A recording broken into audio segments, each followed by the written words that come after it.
संजना यादव अपने YouTube channel पे आप सबका स्वागत करती हूँ। दोस्तों एक कजरी गीत लेके आ रही हूँ धमाके के साथ। अच्छा लगे तो लाइक सब्सक्राइब शेयर कमेंट जरूर करिएगा दोस्तों। देवर भौजाई का नोक झोंक है तो अच्छा लगे तो लाइक सब्सक्राइब शेयर कमेंट जरूर करिएगा दोस्तों। तो चलिए हंसी मजाक वाला गीत है कजरी गीत, तो बने रहिएगा। आप सब प्यार दुलार देते रहिएगा। छोटे देवरा संग लागल दिला हमारे बाई, कैसन मना तोहार बायना।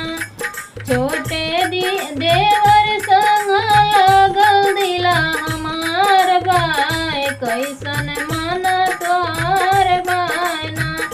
देवर गए हैं बाजार बर्फी ले आए हजार। देवर गए हैं बाजार रसगुल्ला लाए हैं हजार। खैला खैला भाभी रसगुल्ला रसेदार बाय, कैसन मना तोहार बायना।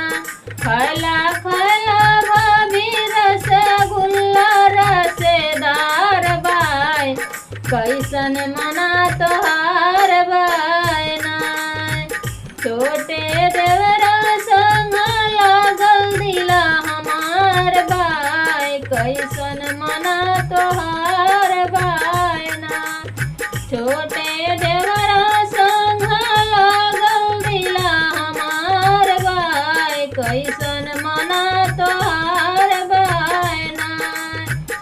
देवर गए हैं बाजार, देवर गए हैं बाजार कुल्फी ले आए हजार। देवर गए हैं बाजार पनवा ले आए हजार। पनवा कुछ लाए भौजी पनवा लौंगेदार बायला, कैसन मना तोहार बायना।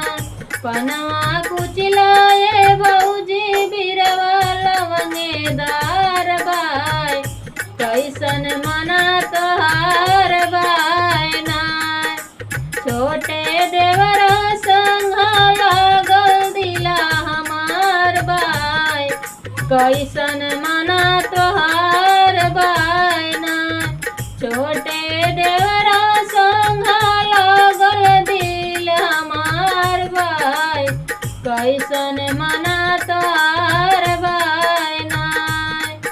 छोटे देवरा संग लागल दिला हमार बाय, कैसन मना तोहार बायना। देवर गए हैं बाजार टिकवा ले आए हजार। देवर गए हैं बाजार टिकवा ले आए हजार। भौजी पहिना पहिना टिकवा मजेदार बाय, कैसन मना तोहार बायना। भौजी पहिरा पहिरा टिकवा मजेदार बाय, कैसन मना तोहार